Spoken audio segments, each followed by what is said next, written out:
Bismillahirrahmanirrahim. Alhamdulillahirabbil alamin. Wassalatu wassalamu ala asyrafil anbiya'i wal mursalin wa ala alihi wa ashabihi ajma'in. Allahumma 'allimna ma jahilna wanfa'na bima 'allamtana waj'alna minal mukhlisin. Wa sallallahu ala sayyidina Muhammad wa ala alihi wa baraka wasallam. Walhamdulillahirabbil alamin, amma ba'd.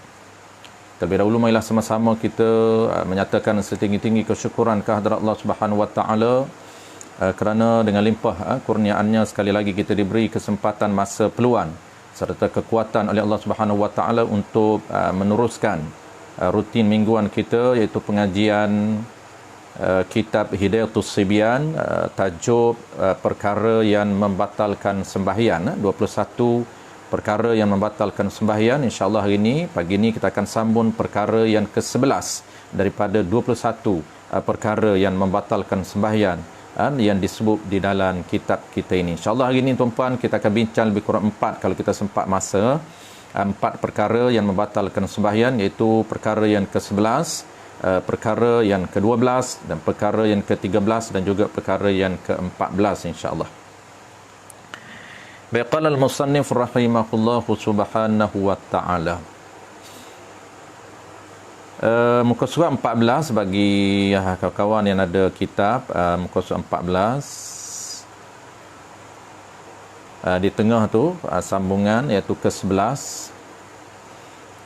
Qala al-musannif rahimahullahu subhanahu wa ta'ala, ke-11-nya daripada 21 perkara yang membatalkan sembahyang ialah mengerja ia, yakni melakukan.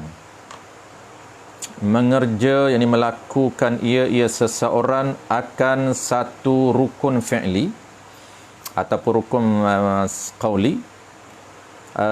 Mengerja tu ataupun melakukan itu pada yakni pada tempat yang bukan tempatnya tempat rukun. Dan mengerja tu pula qaid dia dengan sengajanya musalli. Jadi perkara yang ke-11 ni tuan-puan, antara perkara yang membatalkan sembahyang iaitu melakukan satu rukun ataupun melakukan satu rukun fi'li ataupun rukun qauli bukan di tempat yang sepatutnya. Kita mengerjakan rukun qauli ataupun rukun fi'li bukan di tempat yang sepatutnya, ataupun dalam ibarat setengah kitab mengatakan mendahulukan rukun fi'li atas rukun fi'li yang lain. Mana apa tuan-puan, kesimpulan dia perkara yang batal sembahyang ke-11 dia sangat mudah, iaitu kita buat rukun pada tempat lain, batal sembahyang. Contoh mana contoh? Seperti sujud ia musalli tadi, ia seseorang tadi dahulu, yakni sebelum daripada rokok.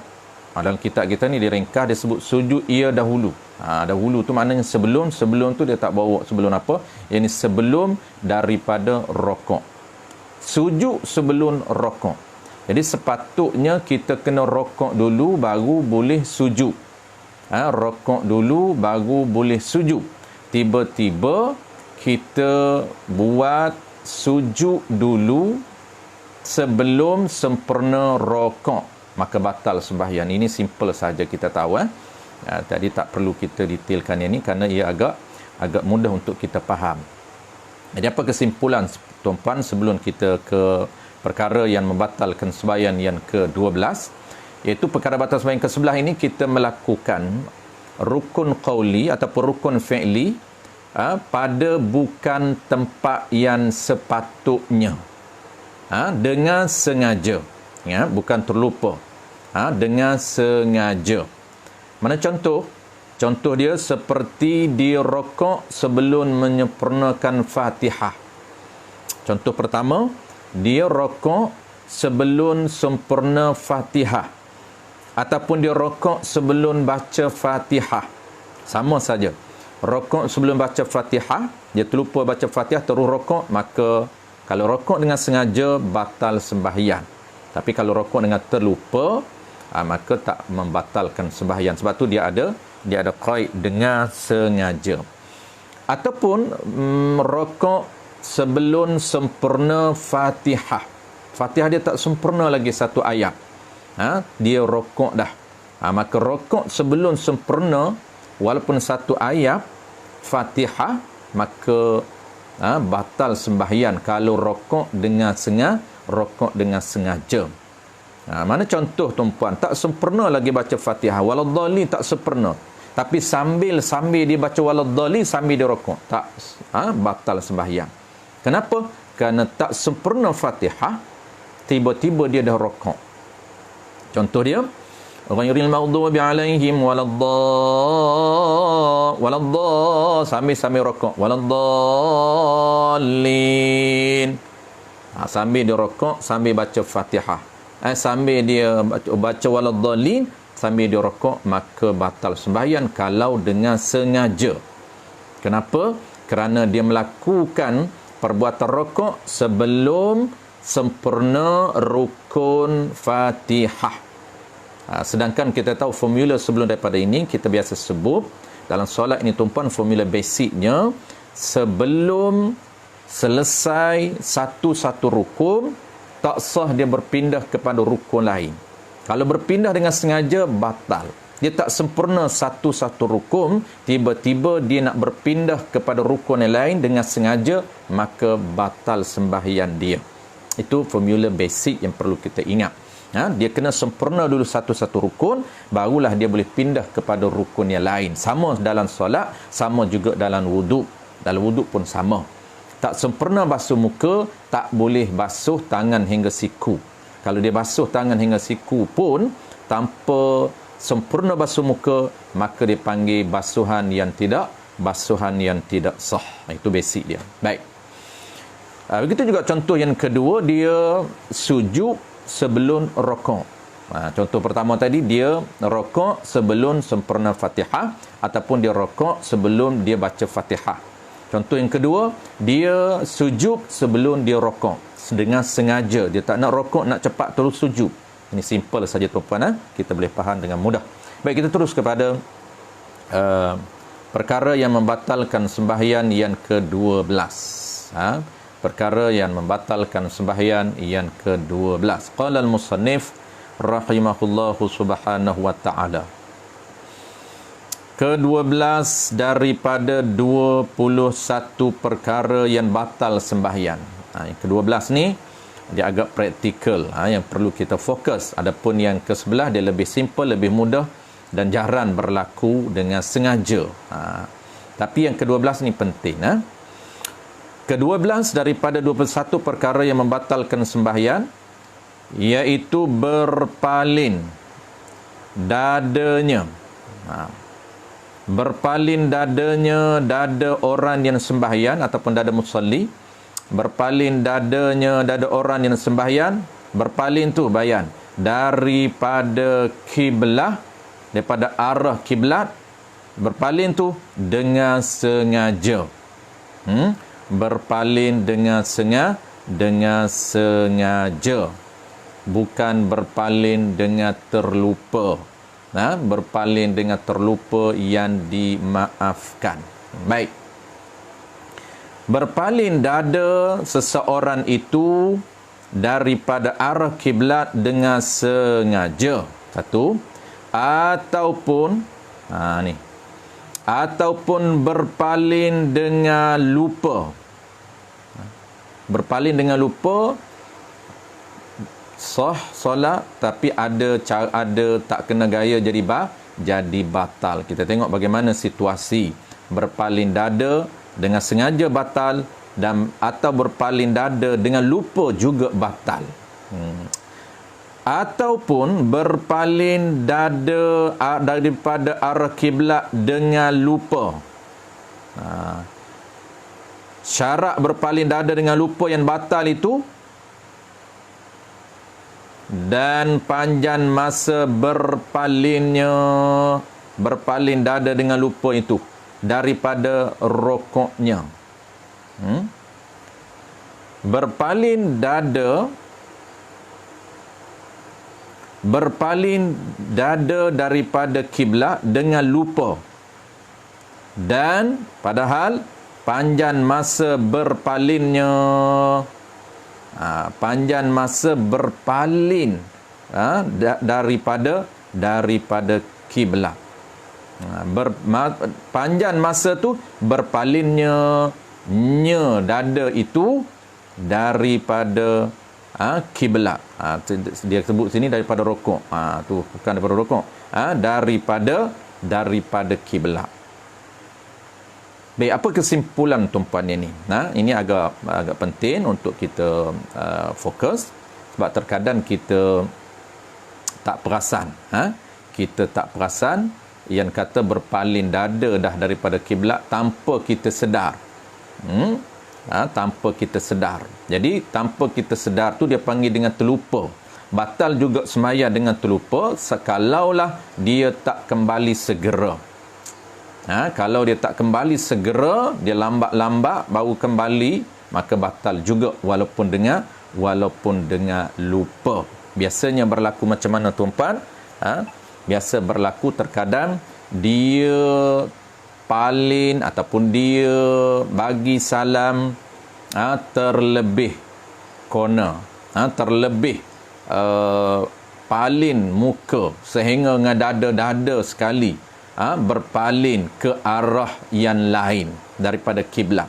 Sebagaimana kita dah biasa bahas sebelum daripada ni tuan-puan, iaitu dalam sembahyang ini wajib sekalian dada, tak boleh separuh. Wajib sekalian dada kita ini menghadap arah kiblat. Kita dah belajar sebelum daripada ni, ada arah itu qaul yang dhaif, qaul yang muktamad menghadap dia punya diri ataupun jirim Kaabah. Jadi dada kita ini bermula daripada takbir Allahu Akbar, selesai sebelum salam mesti dada kita menghadap sekalian dada kita ke arah kiblat. Tak boleh walaupun sebahagian dada kita berpaling ke arah lain daripada kiblat, menyebabkan batal sembahyang kita. Yang kita nak bincang tuan-puan pada pagi ini, ada situasi yang berpaling dada ini batal sembahyang, dan ada juga pengecualian berpaling dada yang tidak batal sembahyang. Cuma yang kita fokus ini iaitu berpaling dada bagi pihak orang yang wajib menghadap kiblat. Kita tak bincang kategori ataupun jenis sembahyang yang tak wajib hadap kiblat, itu kita tak bincang. Seperti sembahyang dalam musafir, sembahyang syiddatul khauf, dua kategori solat ini tak wajib menghadap kiblat. Sembahyang orang dalam musafir dipanggil sembahyang dalam musafir, bukan sembahyang nak musafir, dia beza. Sembahyang dalam musafir, yang ini sembahyang sunat dalam musafir, dia tak wajib menghadap kiblat. Satu kategori lagi sembahyang syiddatul khauf juga tak wajib menghadap kiblat. Tapi kita sedang bincang sembahyang yang wajib menghadap sekalian dada dia ke arah kiblat. Yang kita nak bincang tuan-puan, sembahyang wajib sekalian dada hadap ke arah kiblat. Macam mana yang batal sembahyang? Apa pengecualian yang tak batal sembahyang? Baik, kesimpulan kita buat terus tuan-puan. Kesimpulan dia. Jadi berpaling dada daripada kiblat ni dengan sengaja, ataupun dengan sebab lupa. Batal juga dengan sebab lupa, tetapi lambat berpaling segera. Tu boleh batal tu. Dia lupa, dia berpaling dengan sebab lupa, tak perasan, tak sedar, tapi lambat dia nak berpaling balik ke arah kiblat. Dia buat lambat. Kiraan lambat ni macam mana tuan-puan? Ini maklum, iaitu kiraan qadar masa sempat untuk tumakninah, sempat untuk mengucapkan lafaz subhanallah. Jadi lafaz subhanallah itu dia panggil qadar masa sekurang-kurang sah tumakninah. Tumakninah dalam solat sebahagian daripada syarat sah, rukun qauli, rukun fi'li. Jadi dia ada masa minimum masa sekurang-kurang. Jadi masa sekurang-kurang ini, sekurang-kurang sah tumakninah, sempat masa untuk kita mengucapkan lafaz subhanallah. Jadi kalaulah kita lambat berpaling, maksud lambat tu apa? Sempat untuk kita baca subhanallah, dia tak berpaling lagi ke arah kiblat asal, dia berpaling dengan lupa, maka juga batal. Jadi berpaling dada daripada kiblat dengan sengaja ataupun dengan lupa yang lambat. Lupa macam mana? Lupa yang lambat berpaling dengan segera, batal sembahyang. Walaupun dengan terpaksa. Walaupun dengan terpaksa sekalipun batal. Batal sembahyang. Macam mana contoh tumpuan walaupun dengan terpaksa? Walaupun dengan terpaksa sekalipun batal juga sembahyang. Contoh, kita sedang sembahyang, tiba-tiba dirempuh oleh orang sehingga berpaling dada kita daripada kiblat. Batal sembahyang. Ataupun contoh, batal juga walaupun dipaksa. Contoh yang kedua, dipaksa macam mana? Dirempuh ataupun kita ditolak. Tadi orang tertempuh kita, ataupun orang menolak kita ketika kita sedang solat, juga batal sembahyang. Ataupun contoh lain, contoh terpaksa ini yang boleh membatalkan sembahyang, ataupun terkejut. Kita terkejut, kita jenis melatah, tiba-tiba sehingga berpaling dada daripada kiblat dengan merecung kuat sangat tumpuan. Letupan bom, letupan mercung kuat sangat, budak-budak duk main tepi kita solat, tiba-tiba kita terkejut sehingga dada kita berpaling daripada kiblat, juga batal.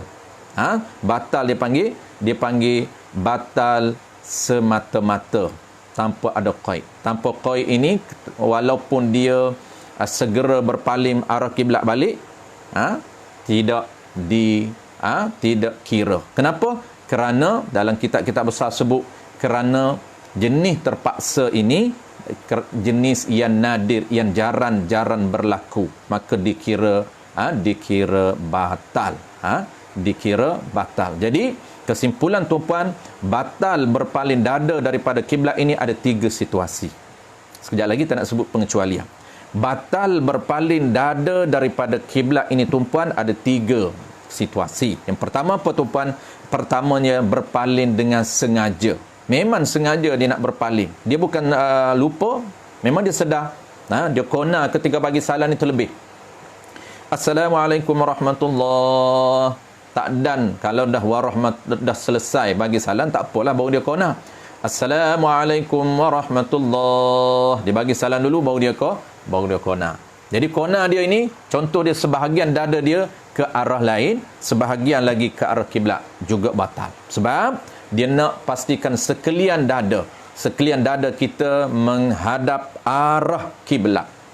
Tiba-tiba dia bagi salam dalam keadaan sebelum dia sempurna solat, dada dia sebahagiannya menghadap arah lain, sebahagian lagi menghadap arah kiblat, juga tidak dibenarkan.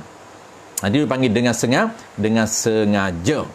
Ataupun yang kedua, menghadap arah kiblat yang membatalkan, berpaling dada daripada arah kiblat yang membatalkan sembahyang. Yang kedua apa dia?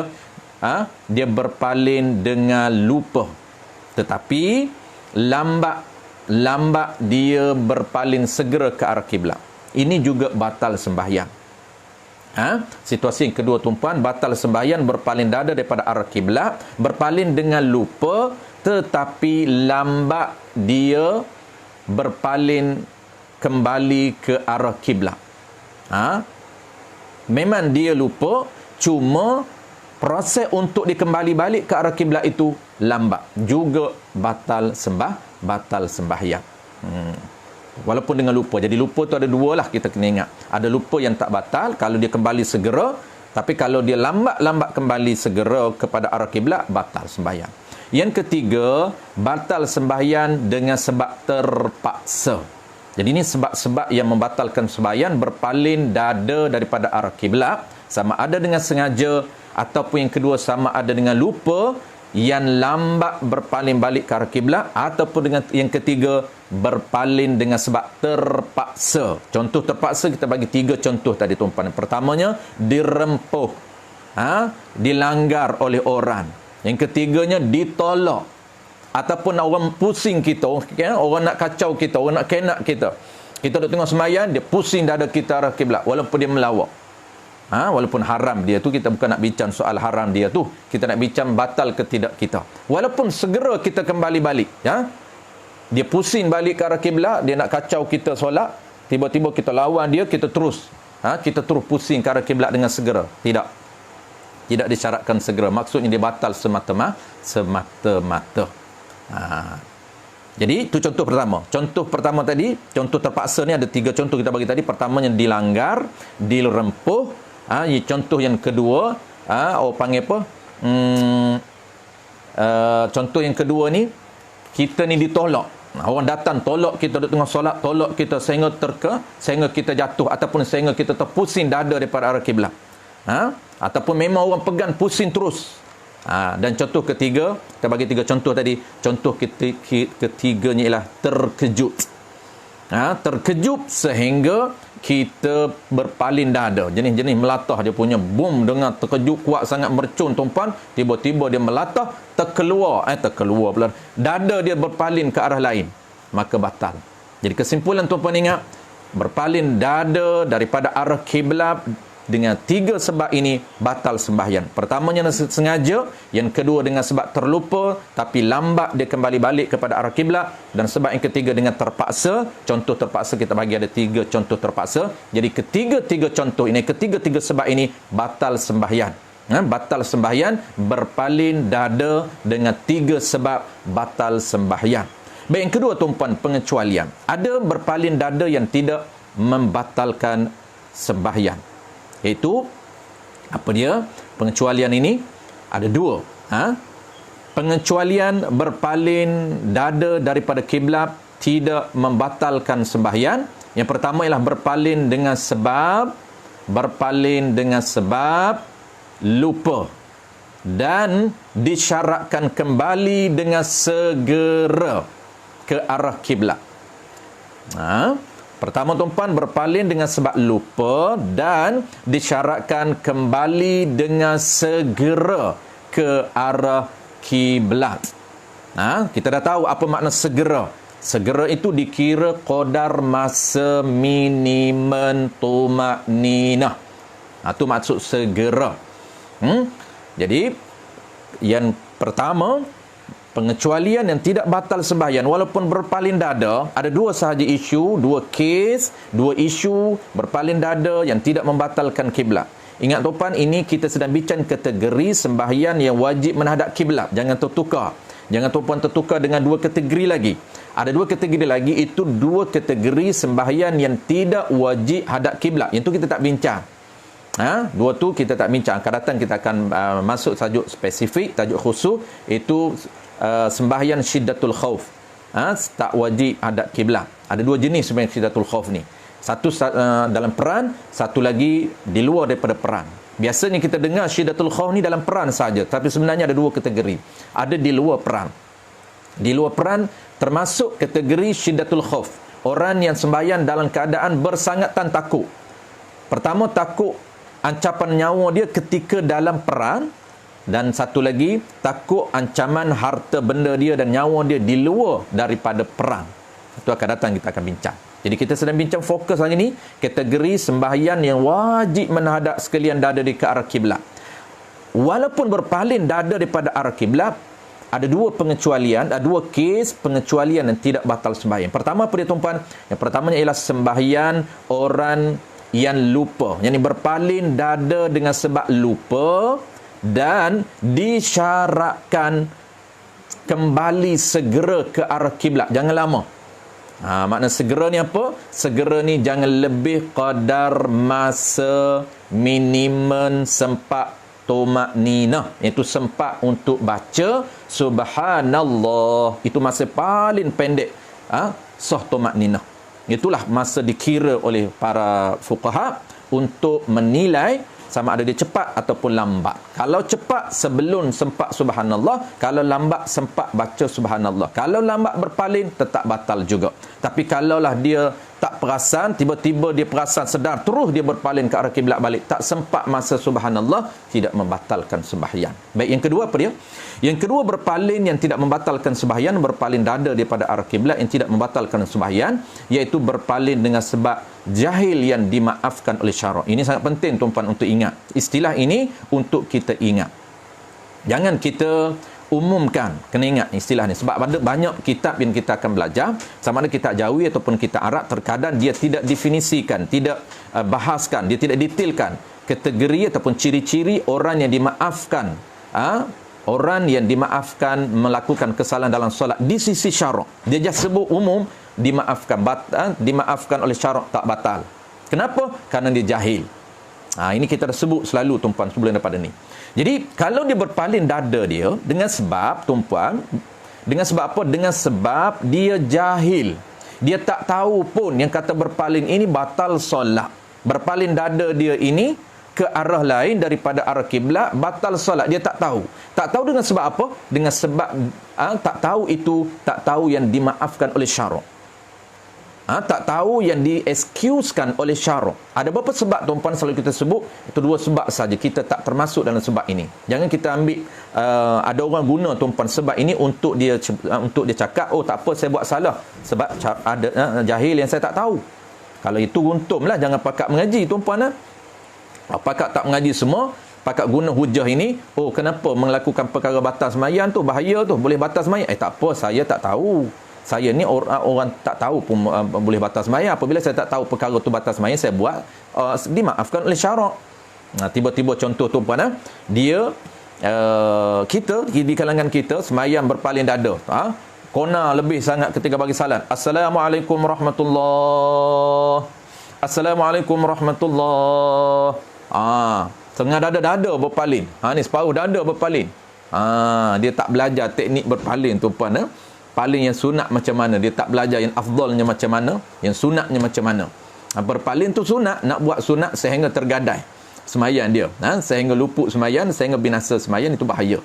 Apabila kita kata itu batal sembahyang tu, corner lebih sangat tu, ambil side lebih sangat corner ring dia tu, lalu dia kata tak apa ustaz, sebab kita tak tahu pun perkara tu batal sembahyang, jadi syarat maaf.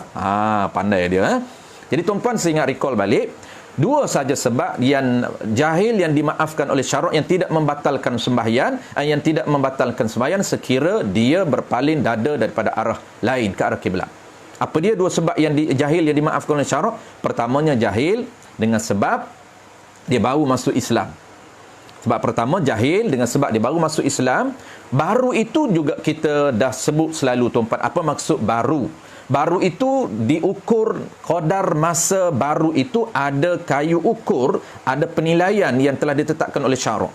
Bagaimana kayu ukur dan penilaian dia kita nak ukur? Iaitu baru ini nisbah mula masuk Islam dengan dia melakukan kesilapan, ukuran masa dia ada kesempat pada uruf untuk dia belajar syllabus ini. Dikira pada urufnya, kebiasaannya, apabila masuk Islam maka terus mula belajar, jangan delay, jangan tangguh. Masuk saja Islam, dia mula belajar. Biasanya dahulukan syllabus yang wajib, iaitu pertamanya akidah, yang keduanya fiqh. Apa dia fiqh? Mula ngebak air taharah, tak sampai lagi bab perkara batal. Kenapa? Dia baru masuk Islam 6 bulan, tak sampai 2 tahun lagi, baru masuk Islam setahun. Setahun tu kalau ikut tengok syllabusnya, nak kena belajar akidah asas, nak kena belajar fiqh bermula bab air, bab sembahyang, dan basic juga akhlak jangan tinggal, tasawuf tak boleh tinggal. 3 ini ikut susunan yang ulama kita susun. Ukuran dia dalam masa setahun ini tak sempat lagi belajar perkara batas sembahyang, baru duk belajar rukun sembahyang, baru duk belajar syarat sah sembahyang, tak sempat lagi tajuk batas solat, maka dimaafkan dia. Kenapa? Baru setahun baru masuk Islam. Tetapi kalau ukur masa dia buat kesilapan itu dah 5 tahun. 5 tahun ni tuan-puan, urufnya dah settle, dah lengkap syllabus asas, dah boleh cover semua syllabus asas di dalam sistem syariat kita, meliputi ciri pengenalan terhadap ketuhanan, meliputi basic bab air, taharah, bab bersuci, basic bab solat, dan juga basic bab perkara tasawuf. 5 tahun dah boleh. Tiba-tiba dia melakukan kesalahan ini, maka tidak dimaaf. Kenapa? Tak dapat syarat. Kerana syarat yang kata orang jahil yang dimaafkan oleh syarak mesti ada 2 sebab. Sebab pertama, sebab baru masuk Islam. Apa maksud baru? Iaitu kira ukuran masa, nilai berdasarkan ukuran masa tak sempat untuk dia belajar pada hurufnya. Itu saya tak. Yang kedua apa sebab yang kedua tuan? Sebab yang kedua ialah orang yang jauh daripada ulama. Dia tak boleh belajar perkara basic dan agama. Dia tak boleh belajar perkara membatalkan sembahyang ini. Kenapa? Kerana jauh daripada ulama. Maksud apa ulama di sini tuan? Bukan ulama yang besar, tetapi guru yang boleh ajar tentang perkara yang batal sembahyang. Tidak ada guru yang boleh ajar. Kalau ada, jauh. Jauh ini adakah dikira masafatul qasri? Adakah dikira dari segi ukuran 2 marhalah? Tidak. Kira ukuran qadar kemampuan dia. Walaupun lebih daripada 2 marhalah, tapi ada kemampuan untuk dia pergi, wajib dia pergi. Contoh kita tuan, hari ini zaman moden, semua masing-masing ada kemampuan kenderaan untuk pergi lebih daripada 2 marhalah. Lebih daripada 85, lebih daripada 90 km, lebih daripada 86 km. Contohnya guru yang ada di kalangan kita ini yang boleh ajar perkara batal sembahyang berada jarak kita iaitu 290 km. Ada kemampuan? Ya, kita ada kenderaan, kita ada keuangan. Boleh ke tidak pergi? Boleh. Wajib dia pergi. Isu di sini diambil kira qadar ini iaitu tidak ada guru dengan maksud apa? Guru itu jauh, dia tidak mampu. Sama ada jauh dari sudut lebih pada 2 marhalah, tak sampai 2 marhalah tetapi dia tak mampu nak pergi. Sama ada tak mampu itu apa dia? Dari segi kenderaan tidak ada ataupun keuangan tidak ada. Dikira orang yang jahil dengan sebab tidak ada guru, jauh daripada guru yang boleh ajar dia perkara batal solat. Maka dia buat kesalahan, okey. Itu dia panggil jauh yang sungguh. Yang kedua, dia anggap jauh juga daripada guru iaitu sekiranya berlaku halangan. Sekiranya ada halangan kepada dia. Guru dekat saja, dia boleh pergi ke surau. Surau dengan rumah dia dalam radiasi 10 km ataupun 2 km ataupun belakang rumah dia sahaja. Boleh. Ada guru yang datang mengajar tentang perkara batal solat. Dia boleh pergi dengar. Cuma halangan dia untuk pergi ke tempat guru yang mengajar. Halangan apa tuan-puan dia ambil kira? Iaitu halangan ancaman nyawa dia dan ancaman nyawa anak isteri dia dan ancaman harta benda dia. Kalau dia pergi menyebabkan orang akan tangkap dia di tengah jalan, orang akan bunuh dia di tengah jalan. Kalau dia pergi, orang akan tangkap anak isteri dia di rumah. Perampok datang rompok anak isteri dia di rumah. Ataupun kalau dia tinggalkan rumah, dia pergi mengaji, menyebabkan orang akan datang samun harta benda dia di rumah dia. Maka dia boleh tak keluar rumah dengan sebab apa? Dengan sebab ancaman harta benda dan ancaman nyawa dia, maka dikira dia jauh daripada para ulama. Baik, itu tuan-puan yang sebenarnya. Maka ukurlah diri kita sendiri hari ini. Maka tidak dapat ciri ini, tak boleh kita guna. Kenapa kita tahu? Oh, saya jahil. Jahil yang dimaafkan oleh syarak. Tidak. Kerana guru bercambah. Guru sangat banyak boleh kita cari. Cuma kita tak sempat masa. Bukan ancaman nyawa. Bukan ancaman harta benda kita. Settle tuan-puan. Terus. Itu kesimpulan kita. Settle. Kesimpulan ada 2. Berpaling dada daripada kiblat ini. 3. Sebab berpaling dada yang membatalkan sembahyang dan pengecualian dia. Yang kedua, berpaling dada yang tidak membatalkan sembahyang. Ada 2 sebab, iaitu berpaling dada dengan sebab lupa, tetapi dia lambat kembali kepada arah kiblat, itu batal sembahyang.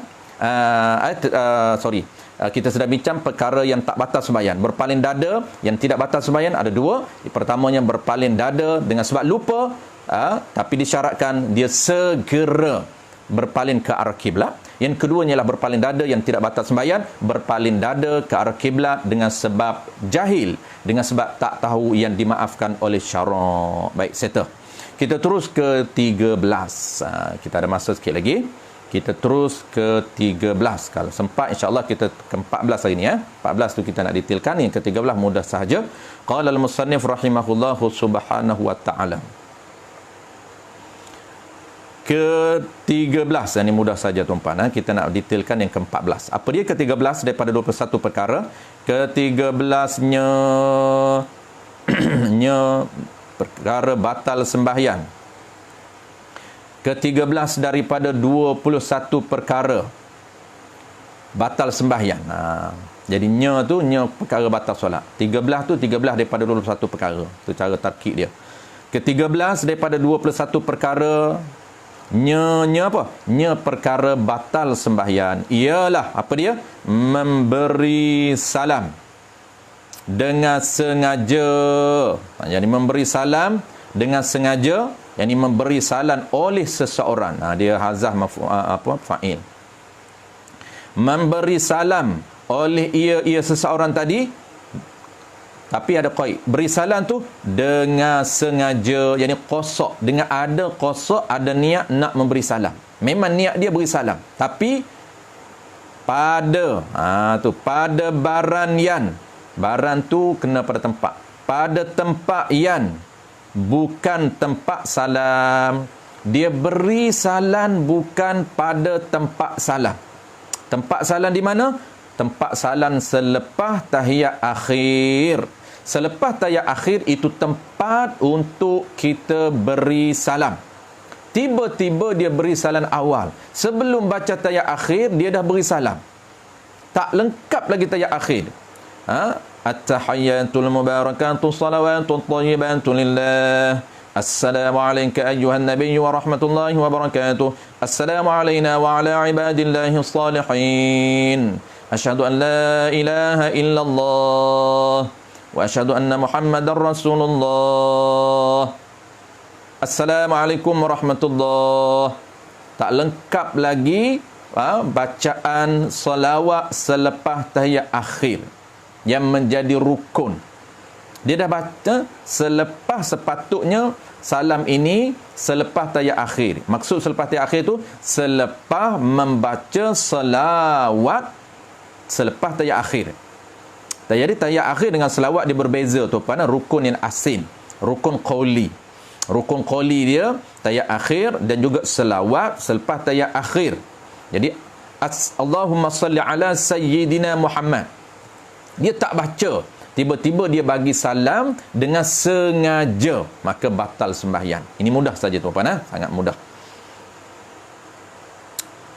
Ke-14, baik last sekali, ini ke-14. Yang mudah tu kita ekspreskan. Qala al-musannif rahimahullahu subhanahu wa ta'ala.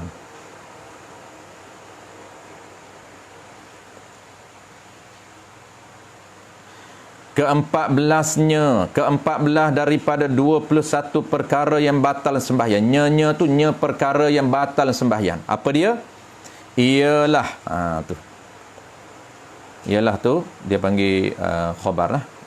Bermula ke-14 tu dia panggil mubtada. Terbuka aurah.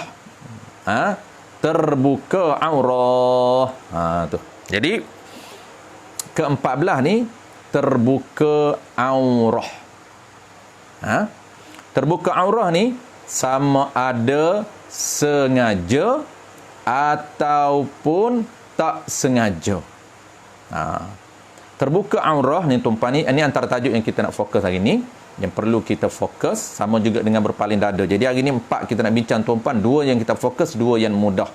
2 mudah tu kita tak detailkan sebab dia simple saja, tapi 2 yang kita detailkan sebab dia agak praktikal dengan kita dan perlu kepada kita fokus untuk kita faham betul-betul dia punya pendetailan dia.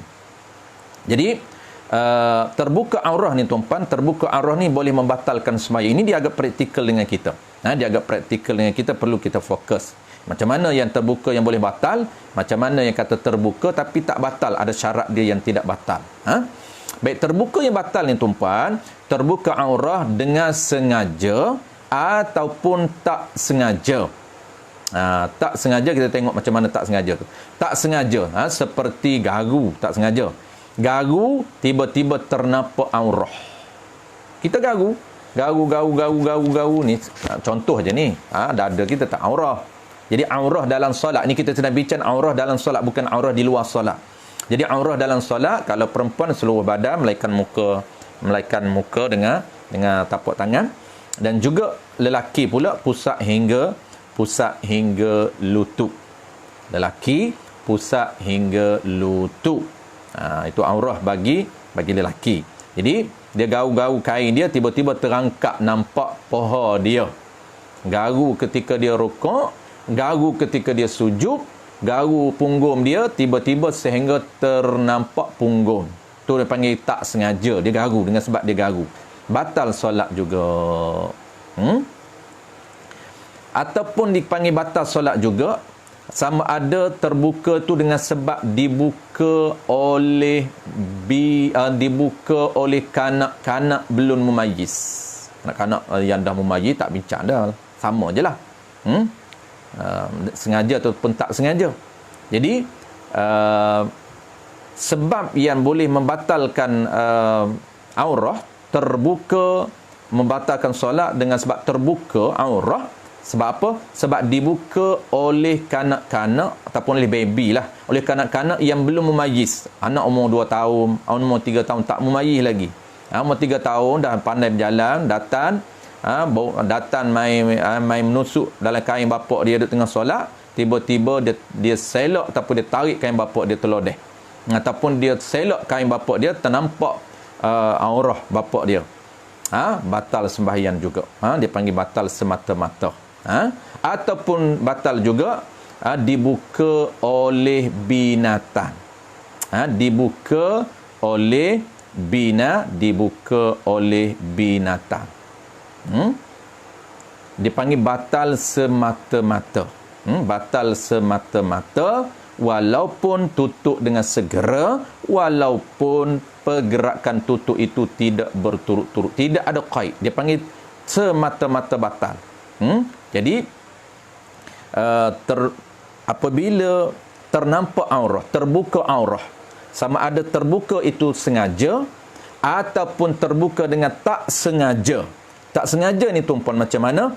Tak sengaja ini sama ada perbuatan kita tak sengaja ataupun tak sengaja ini perbuatan anak-anak belum mumayyiz, ataupun tak sengaja ini perbuatan binatang, kucing datang ataupun panggil kera datang tuan-puan. Kita duduk tengah sujud, kera naik atas belakang kita, dia selok kain. Batal semata-mata, tidak ada qaid. Sebab ada yang pengecualian yang kita akan bincang ni yang tak batal tapi ada qaid. Itu settle tu peningat yang batal dulu. Pengecualian tak batal kita akan baca. Jadi yang batal ini ada 2 tapi ada pecahan. Kita ulang sekali lagi tuan-puan. Batal sembahyang terbuka aurah. Batal sembahyang terbuka aurah ni takmim dia sama ada terbuka dengan sebab sengaja. Yang kedua terbuka dengan sebab tak sengaja. Tak sengaja ini dia ada perincian. Tak sengaja ni tuan-puan, sama ada tak sengaja ini kita sendiri, perbuatan kita, ataupun perbuatan kanak-kanak belum mumayyiz, ataupun perbuatan binatang. Boleh faham tuan-puan? Batal solat. 2 kategori, 2 sebab umum ini batal solat. Sebab sengaja, sebab tak sengaja. Tak sengaja tu pula sama ada sebab sendiri atau sebab kanak-kanak belum mumayyiz atau sebab binatang. Kesemuanya batal solat semata-mata tanpa qaid. Tanpa qaid tutup dengan segera, tanpa qaid tutup tadi tak berlaku pergerakan yang banyak. Tanpa qaid semata-mata. Yang kedua tuan-puan, dia ada pengecualian yang tak batal. Sebab yang tak batal iaitu terbuka dengan sebab apa? Dengan sebab angin. Tak sengaja. Ada pengecualian tak sengaja itu yang tak batal.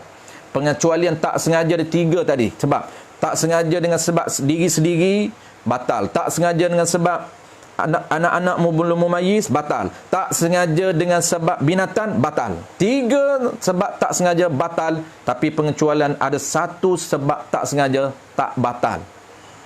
Jenis 2 ni lah pening tuan-puan. Ada benda batal, ada pengecualian. Pengecualian memang kena ingat. Inilah dia fiqh. Perlu kepada ingat dia punya isu. Ingat dia punya kes, ingat dia punya masalah dia. Tapi kita bantu tuan-puan secara struktur untuk mudah tuan-puan ingat by per case. Kes mana yang batal, kes mana yang tak batal. Itu cara untuk mudah kita ingat fiqh, tuan-puan. Fiqh, ingat dalam minda kita awal-awal lagi, fiqh ini kita nak faham tentang case. Dia panggil study case. Kalau kita belajar lawyer, tuan-puan, begitu juga sama dengan konsep belajar fiqh, kerana sama dia punya undang-undang dia. Fiqh pun ilmu undang-undang, lawyer pun ilmu undang-undang. Cuma beza dia konvensional apa nama undang-undang dunia dengan undang-undang undang-undang syarak, tapi konsep dia sama. Kita memang kena ingat kes. Dia panggil kena ingat setiap kes, setiap study case ataupun dia panggil isu. Jadi settle tuan-puan. Ada satu pengecualian yang tak batal, iaitu terbuka tak sengaja. Tak sengaja macam mana? Iaitu angin. Terbuka oleh angin, terselok dengan sebab angin, ditiup oleh angin. Tak kira lah angin tiup sendiri ataupun kipas kita pasang kuat sangat, terselok, ternampak punggul-punggul. Ketika sujud ternampak punggul-punggul. Tapi syarat, ada dua syarat. Syarat dia tutup dengan segera. Yang keduanya, perbuatan tutup itu jangan berlakunya pergerakan yang banyak secara berulang, iaitu pergerakan berturut-turut. Jangan. Ada dua syarat. Baik, kita tengok tuan-puan, kesimpulan kita dah buat, kita baca, kemudian last sekali kita akan simpul sekali lagi untuk memudahkan kita. Qala al-musannif rahimahullahu subhanahu wa ta'ala. Ke-14 daripada 21, nya tu 21 perkara batal solat. Apa dia? Terbuka aurah, yakni ternampak aurah dalam solat. Aurah ni apa tuan-puan? Kita dah bahas sebelum daripada ni, merujuk kepada kawasan yang wajib katuk dan kawasan yang haram dilihat. Itu aurah luar solat. Tapi aurah dalam solat merujuk kepada kawasan wajib katuk dalam solat. Terbuka aurah, bermulayan mu'tamaknya. Bermulayan, yang ni dia panggil sesuatu yang dia ada sifat. Yang tu sifat bagi apa? Dia mausuh, dia mahzuh. Memang itulah gaya bahasa kitab tuan-puan. Dia akan banyak benda-benda yang dia delete buang, kita kena takdir balik.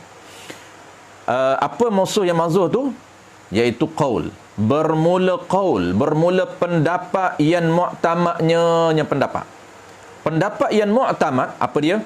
Jika membuka akan dia akan aurah, membuka tadi oleh yang lain daripada angin. Kalaulah terbuka dengan sebab lain daripada angin, bukan dengan sebab angin, dengan sebab yang lain.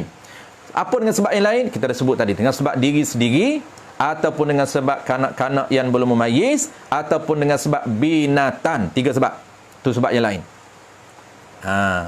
Sebab yang lain. Bermula yang mu'tamad jika membuka akan dia, akan aurah tadi. Membuka tu oleh. Jadi oleh tu dia panggil fa'il. Oleh yang lain. Akan tu dia panggil taqdim maf'ul. Dia taqdim maf'ul. Aurah tu. Jadi membuka akan aurah. Siapa yang buka tadi? Ada orang yang tukang buka. Orang tukang buka tu dia panggil pelaku. Dalam tata bahasa Arab dia panggil fa'ilun, fa'il. Siapa yang fa'il tu? Oleh yang lain, oleh orang yang lain, ataupun oleh benda yang lain daripada angin. Dia nak ringkas cakap sangat. Benda yang lain dia tak nak cerita banyak. Dia cerita mudah-mudah. Yang tu mudah. Yang tu dia kata mengaji matam ni dia payah sikit sebab dia ringkas. Oleh yang lain tu terbit 3, iaitu perbuatan tak diri sendiri, ataupun yang lain itu binatang, ataupun yang lain itu kanak-kanak belum memayis. Maka kalau boleh buka oleh yang lain tu selain daripada angin, maka jawab bagi jika. Maka tu jawab bagi jika, tafriq bagi jika. Jawab bagi jika. Apa? Jika membuka, jawab dia, maka batal sembahyangnya. Sebab yang lain daripada angin. Batal tu semata-mata. Batal semata-mata. Apa makna semata-mata? Qaid, tanpa qaid. Tak perlu tanya. Kalau tutup segera boleh tak? Tak perlu tanya. Batal semata-mata. Terus tutup kes.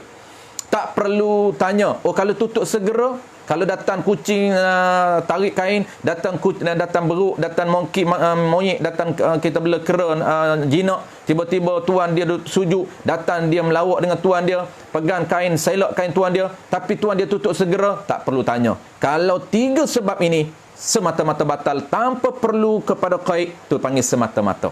Penting istilah semata-mata tu, dia panggil itlaq. Kalau itlaq tidak ada qaid. Kalau ada qaid, kita kena ingat qaid. Itu antara teknik-teknik untuk kita faham dalam fiqh. Kalau dia itlaq, kita tak perlu tanya qaid. Tak perlu tanya syarat. Dia tidak perlukan syarat. Sebab tu dia itlaq. Semata-mata batal, tak perlu tanya syarat. Ini antara dia punya teknik untuk kita faham dia punya gaya ataupun nas ataupun statement ulama. Ini selalu dipertekankan oleh Tuan Guru Jecik, Tuan Guru kita.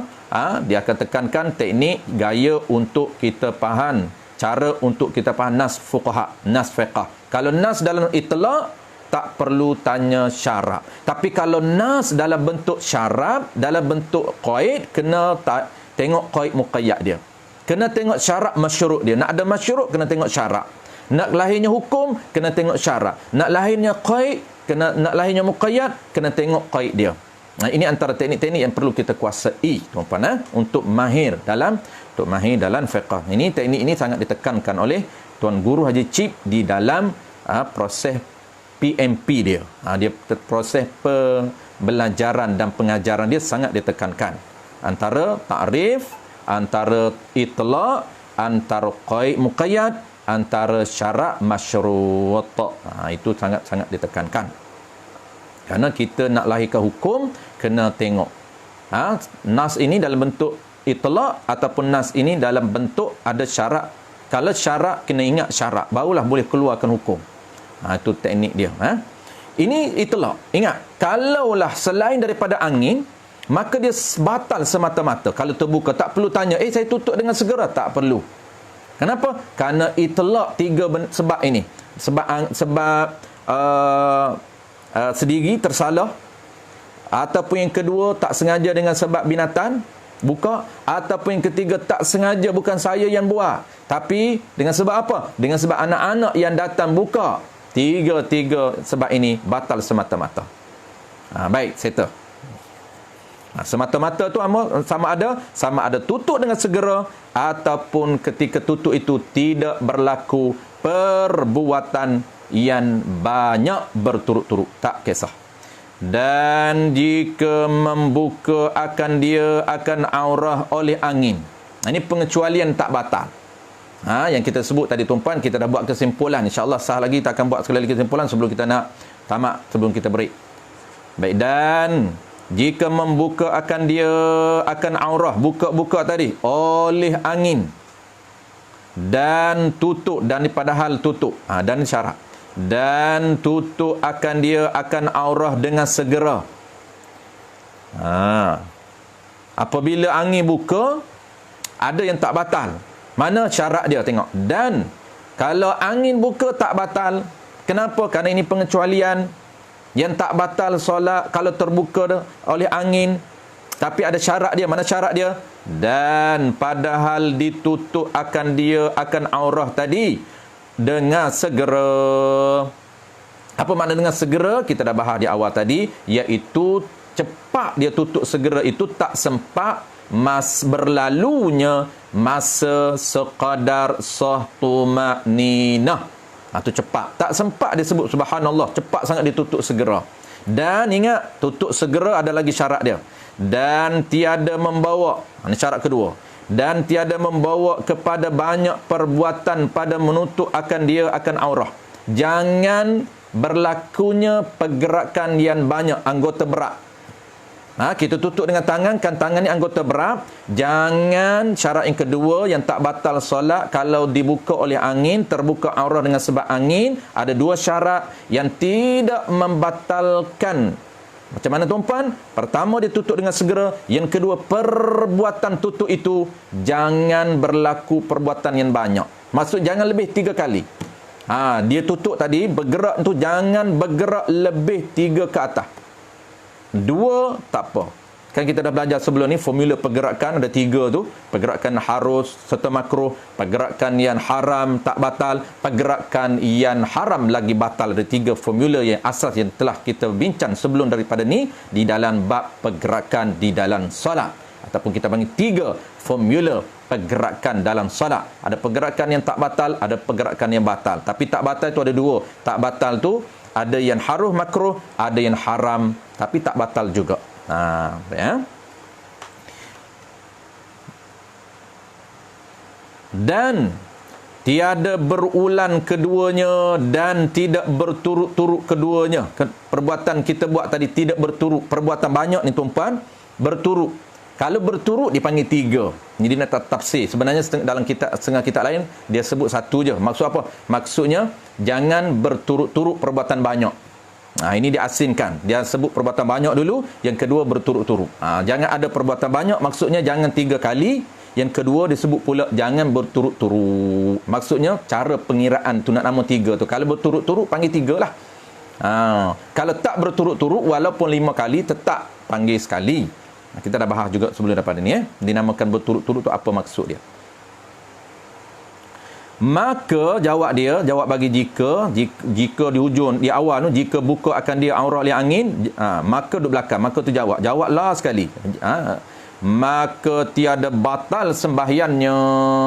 Sembahyang tu apa? Sembahyang orang yang terbuka aurah dengan sebab angin, dan ada 2 syarat, dan dia tutup dengan segera. Syarat yang kedua pula, dia waktu dia tutup tadi tidak berlaku perbuatan pergerakan anggota berat yang banyak, yang mana yang lebih 3 kali.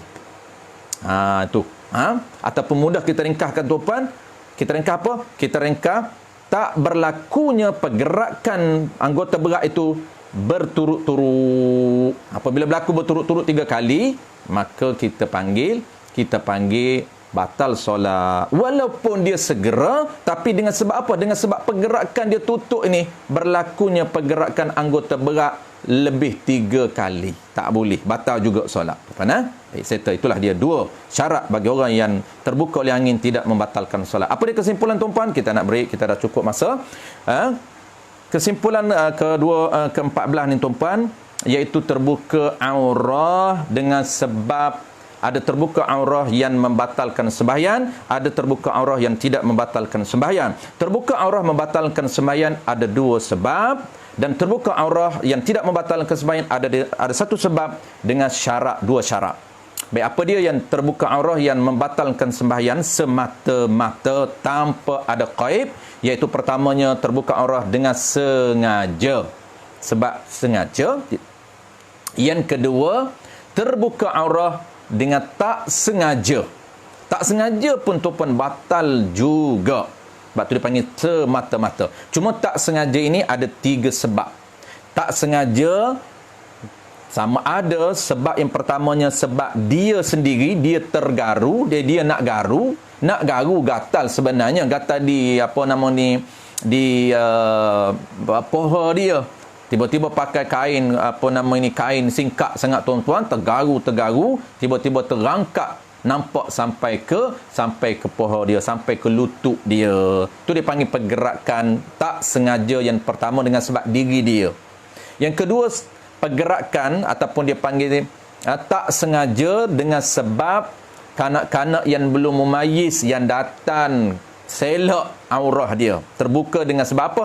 Dengan sebab kanak-kanak yang membukakan aurah dia juga batal semata-mata. Yang ketiga, sebab tak sengaja yang ketiga apa dia tuan-puan? Binatang. Dibuka oleh binatang, dibuka oleh kucing, dibuka oleh beruk, dibuka oleh kera dan sebagainya.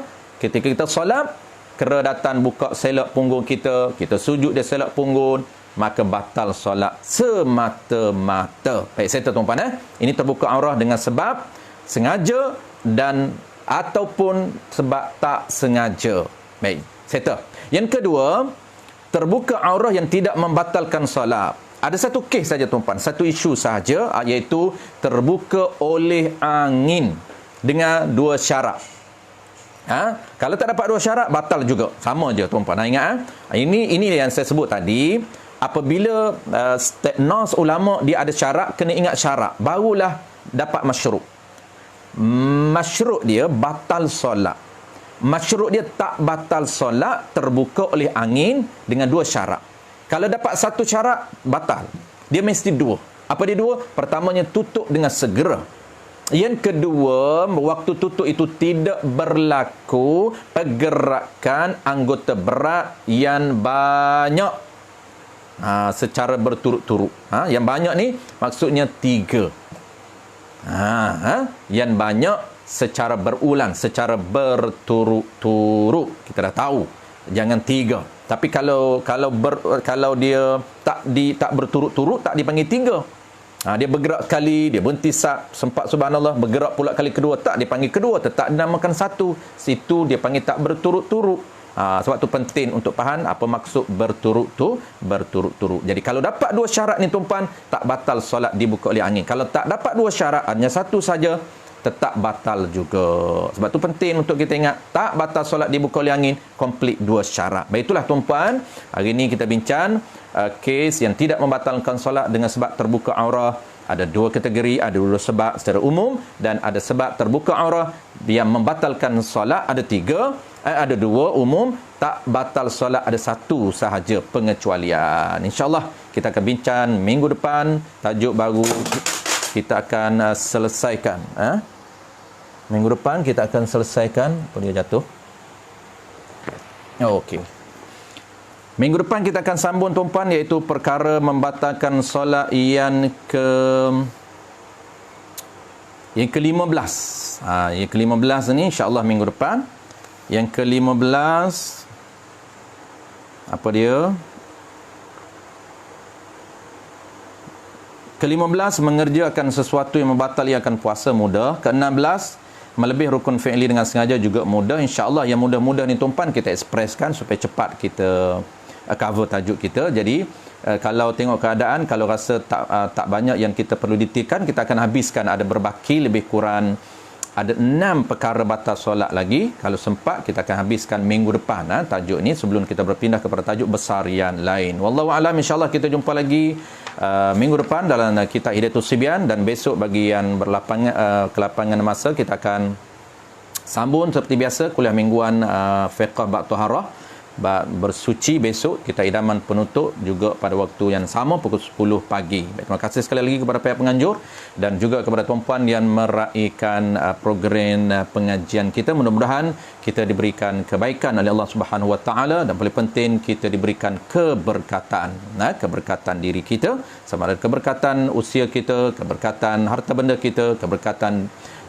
anak isteri kita, dan paling penting ialah keberkatan ilmu yang kita dapat. Mudah-mudahan ada kekuatan untuk kita beramal dan juga untuk sebarkan kepada orang lain. Itulah cara dan metod untuk pastikan ilmu syariat berkembang dan juga maintain. Dia tidak akan sama dengan sebelum daripada ni, cuma dia maintain sahaja. Kita yang belajar ni tuan-puan, kenapa kita belajar? Kata para ulama, salah satu niat kita belajar untuk mempertahankan ilmu Islam daripada cepat proses hilang.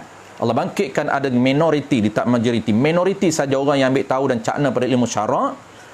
Golongan minoriti, selagi ada golongan minoriti ini, maka proses hilangnya ilmu syariat itu lambat. Bukan tak hilang, proses hilang tetap dia akan berlaku setiap hari. Kepupusan ilmu syariat akan berlaku setiap masa dan saat. Sebab itulah kita bertuah tuan-puan, Allah bangkitkan, Allah pilih kita di kalangan orang yang termasuk di kalangan orang yang cuba untuk mempertahankan ilmu syariat daripada cepat hilangnya di permukaan bumi ini sebelum Allah Ta'ala angkat. Allah Ta'ala angkatnya dengan matinya para ulama, dan dengan tidak ada lagi orang beramal dengan amalan yang betul di dalam sistem syariat kita. Wallahu a'lam. Insyaallah kita jumpa lagi besok. Bismillahirrahmanirrahim. Alhamdulillahirabbil alamin. Wassalatu wassalamu ala asyrafil anbiya'i wal mursalin wa ala alihi wa ashabihi ajma'in. Allahumma faqihna fid din wa 'allimna ta'wil waj'alna minal ulama'il 'amilin وجعلنا من المخلصين وصلى الله على سيدنا محمد وعلى آله وبارك وسلم والحمد لله رب العالمين. Okey, sekali lagi terima kasih semua, insya-Allah kita jumpa lagi.